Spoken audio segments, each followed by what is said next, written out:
새벽에 함께 볼 말씀은 잠언 18장 17절에서 19절까지 말씀, 우리 찾으셨으면 한 목소리로 읽겠습니다.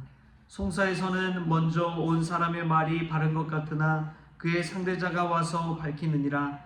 제비 뽑는 것은 다툼을 그치게 하여 강한 자 사이에 해결하게 하느니라. 노엽게 한 형제와 화목하기가 견고한 성을 취하기보다 어려운즉 이러한 다툼은 산성 분비장 같으니라. 아멘. 할렐루야. 말씀에서 귀한 은혜가 저와 여러분의 있기를 소망합니다. 어제 새벽 기도 말씀을 전했는데 관계의 길, 또 믿음의 관계를 위해서는 서프라이즈 선물을 하라라고 이야기했는데, 한 성도님이 또 서프라이즈하게 선물을 가져다 주셨어요. 맛있는 수박을 갖다 주셨는데 얼마나 맛있게 잘 먹었는지 감사한 마음이 듭니다. 또한 동시에 드는 생각이 그렇더라고요. 어떤 한 분이 한 것도 귀하지만 또 하지 못하는 분들의 마음도 있다, 그런 생각이 들었습니다. 하고 싶지만 하고 싶지 못한 그러한 모든 상황 가운데 있는 여러분들이 있죠. 그런데 하나님께서는 그런 것 같습니다. 어떤 상황이든지 자신이 할 수 있는 최선의 것을 하나님께 내어드린다면 하나님은 하늘의 큰 축복으로 채워주실 줄 믿습니다. 하나님은 우리의 마음을, 중심을 다 알고 계시기 때문에 그렇습니다.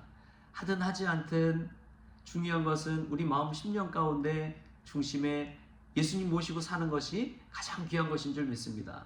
예수님께서 감동 주시면 하시는 것이고요, 예수님께서 은혜 주시면 그 은혜 가지고 살 때 어딜 가나 천국 인생을 사는 것이죠.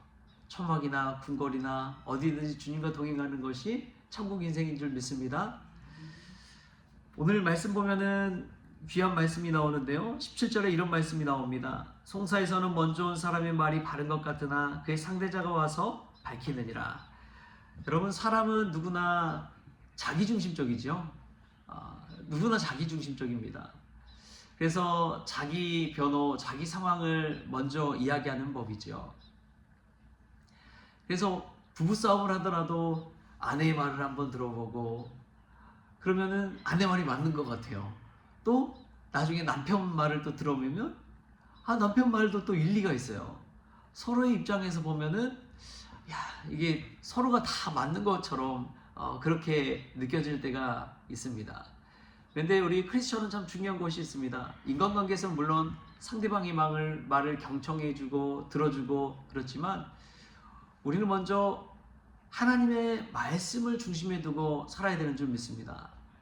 내 입장, 내 상황에서 판단하기 전에 하나님의 말씀은 어떻게 이야기하고 있는지, 예수님이라면 어떻게 이 상황에서 이야기하고 행동하실지를 한번 생각해 보는 것이 믿음의 단면이 아닌가 싶습니다. 저와 여러분이 어떤 상황에 있든지 내 입장에서 이야기하기 전에 하나님의 입장에서 하나님의 시선으로 바라보는 그러한 은혜가 있기를 바랍니다. 여러분, 그렇지요. 우리가 단면만 보면 누구나 오해하기 마련입니다. 예전에 제가 책에서 읽는데 그런 이야기가 나오더라고요.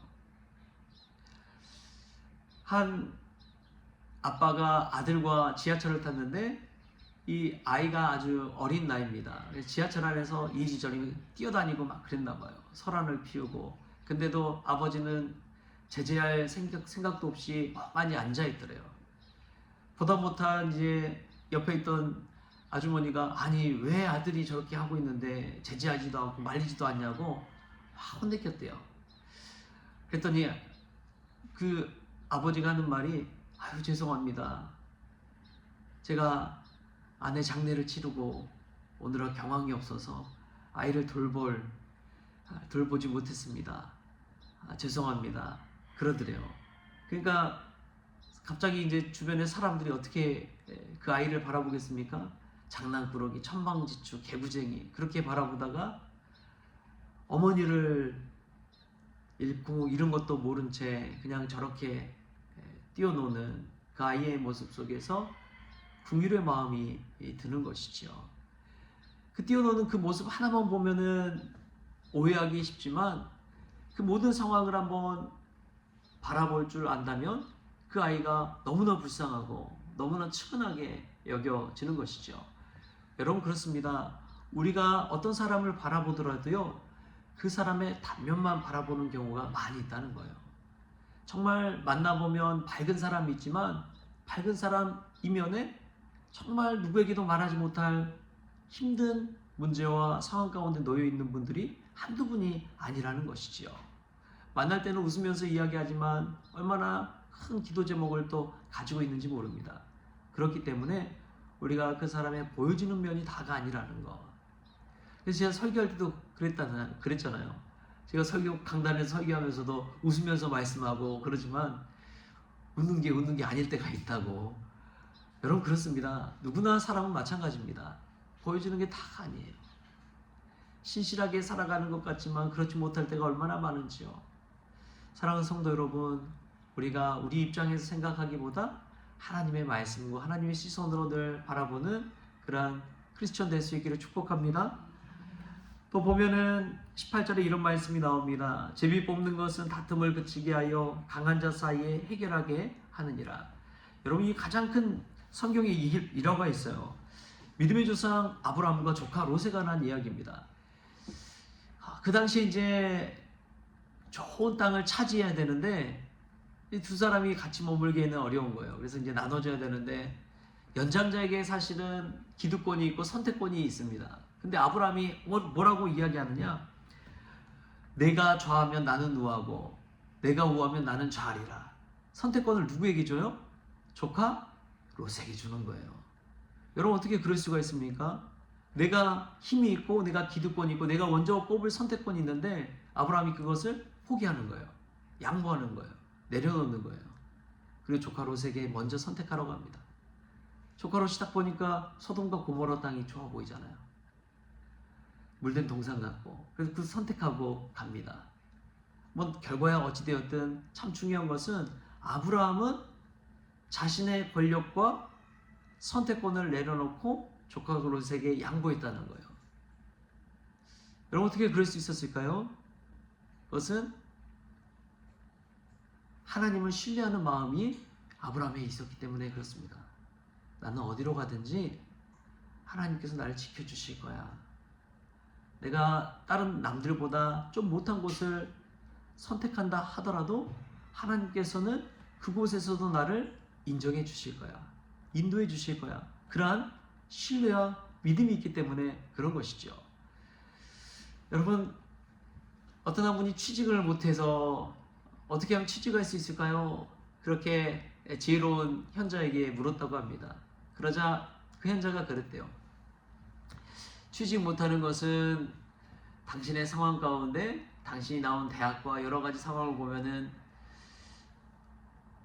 자신이 보는 기준이 있다는 거예요. 그 기준에 맞춰야지 취직을 할 수 있는 것인데 그 기준을 아예 내려놓으라는 거예요.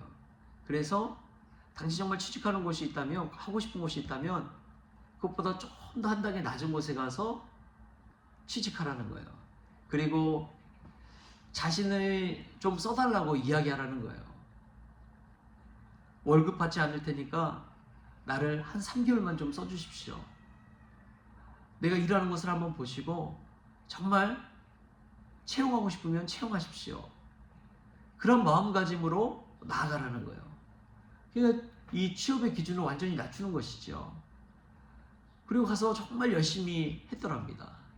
그러니까 그 하는 모습을 보고 뭐 3개월 무급으로 일한다고 했지만 그 사장이 일하는 것을 보니까 얼마나 열심히 일하는지, 그러니까 당연히 채용이 되는 것이죠. 또 사람이 양심이 있다 보니까 무급으로 그렇게 이 일을 시키겠습니까? 자신이 생각하는 것보다 더 많은 월급을 주더래요. 여러분 사람의 마음가짐이 참 중요합니다. 어떻게 해서 나아가느냐, 그것이 참 중요한 거예요. 그렇기 때문에 우리가 어떤 일을 하든지 하나님을 신뢰한다면 낮은 곳에 가든지 좀 힘든 일을 하든지 좀 억울한 상황이 있든지 하나님을 신뢰하는 곳이 있다면 하나님께서 악을 선으로 바꿔가실 줄 믿습니다. 여러분 옥토가 어떻게 옥토가 됩니까? 수많은 곡괭이질과 삽질과 호미질을 당한 그 땅이 옥토가 되는 것입니다. 우리가 고난 가운데서 하나님을 신뢰하며 나아간다면 우리의 마음밭이 옥토가 되어서 30배, 60배, 100배 결실 맺을 줄 믿습니다. 또 오늘 보면 마지막에 이런 말씀이 나와요. 19절 말씀을 같이 한번 읽어볼까요? 시작. 노엽게 한 형제와 화목하기가 견고한 성을 취하기보다 어려운즉 이러한 다툼은 산성 문빗장 같으니라. 아멘. 여러분, 누군가와 다투고 심하게 싸웠다면 여러분 그 관계를 회복하기가 얼마나 어렵습니까? 한번 얼굴 붉히고 나면 뭘 하든지 그 사람이 안 좋게 보이는 거예요. 아무리 좋은 일을 하더라도 무슨 꿍꿍이 속이 있다. 자신의 유익을 위해서 그렇게 한 것이다. 그렇게 생각하는 것이죠. 이 이해관계 속에서 들어서게 되면 그렇습니다. 자신의 이해득실을 따지기 시작하고 그런 관계 속에서 나가게 되면 이 관계가 굉장히 틀어질 확률이 높아요. 요즘은 특별히 더 그런 시대인 것 같습니다. 자본주의 시대잖아요. 부모 자식 간에도 돈 문제로 그냥 갈라서고 갈등이 있고 돌아서는 그런 시대 아닙니까? 이해관계가 있다면 이렇게 관계가 깨어져 버리기 쉽습니다. 그런데 하나님께서 예수님을 이 땅에 보내주신 이유가 화목케 하기 위해서라고 그렇게 이야기합니다. 어떻게 화목하게 될 수 있습니까? 예수님이 이 땅에 오신 이유가 이해득실을 따지고 왔다면 저와 여러분은 살아남을 수가 없어요. 정말 말씀대로 살았는지 안 했는지 다 따지고 나서 한번 우리를 돌아본다면 우리는 살아남을 수가 없습니다. 예수님 믿을 수가 없어요. 그럼에도 우리가 예수 믿고 하나님의 자녀가 될 수 있는 것은 예수님의 사랑 때문인 것이죠. 이해관계가 아니라 사랑의 눈으로 본다면 모든 관계가 풀어질 줄 믿습니다. 그래서 예수님께서 원수도 사랑하라고 그러잖아요. 사랑하면 관계가 풀어지는 거예요. 부부관계가 왜 틀어집니까? 그 안에 사랑이 식어져 버렸기 때문에 그렇습니다. 사랑이 충만할 때는 뭘 잘못해도 예쁘고 귀엽고 사랑스럽고 그 실수까지도 아름다워 보이잖아요. 더 덮어주고 힘이 되어주고 싶고 사랑의 마음이 그렇잖아요. 예수님께서 우리에게 이 사랑의 마음 줄 수 있기를 축복합니다. 그래서 오늘 하루를 살아갈 때 어떤 사람이 허물이든지 사랑으로 덮어주고 사랑으로 바라보게 되고 예뻐 보이고 그럴 때 이 사랑의 마음이 있을 때 화해도 가능하게 되는 것이죠. 우리 힘들게 하는 일이 있다면 예수님의 사랑을 생각하면서 모든 허물을 덮어주고 관계가 회복되어지고 화목의 자리로 나아가는 그 은혜가 저와 여러분에게 있기를 주신 예수님의 이름으로 축원합니다. 오늘 누군가를 바라볼 때 사람의 눈 자기 입장이 아니라 하나님의 시선으로 바라볼 수 있기를 축복합니다. 또 두 번째로 하나님을 신뢰하며 어떤 상황에서든지 나아갈 때 하나님께서 그 악을 선으로 바꿔 주실 줄 믿습니다. 화해가 가능한 것은 내 힘으로가 아니라 주님의 사랑으로 가득하다는 것을 기억하고 예수님의 십자가 사랑으로 화목의 자리로 나아가는 우리 모든 성도님들 될 수 있기를 주신 예수님의 이름으로 축복합니다. 기도하겠습니다. 주신 하나님 감사합니다. 오늘도 귀한 말씀 주시니 감사합니다. 하나님, 이 말씀 한 절 한 절을 따라 살아갈 수만 있다면 우리의 인생이 달라질 줄 믿습니다. 경청하고 신뢰하고 화해 자리를 사모하며 나아가는 저희가 될 때 우리 가정이 달라지고 교회가 달라지고 이 세상이 달라질 줄 믿습니다. 주님, 저희들 그러한 믿음의 사람으로 사용하여 주옵소서. 감사하며 예수님의 이름으로 기도하옵나이다. 아멘. 우리 주님이 가르친 기도로 오늘 새벽 기도를 마치겠습니다. 하늘에 계신 우리 아버지여, 이름이 거룩히 여김을 받으시오며 나라가 임하시오며 뜻이 하늘에서 이루어진 것 같이 땅에서도 이루어지이다. 오늘 우리에게 일용할 양식을 주시옵고 우리가 우리에게 죄진 자를 사하여 준 것 같이 우리 죄를 사하여 주시옵고 우리를 시험에 들게 하지 마시옵고 다만 악에서 구하시옵소서. 나라와 권세와 영광이 아버지께 영원히 있사옵나이다. 아멘.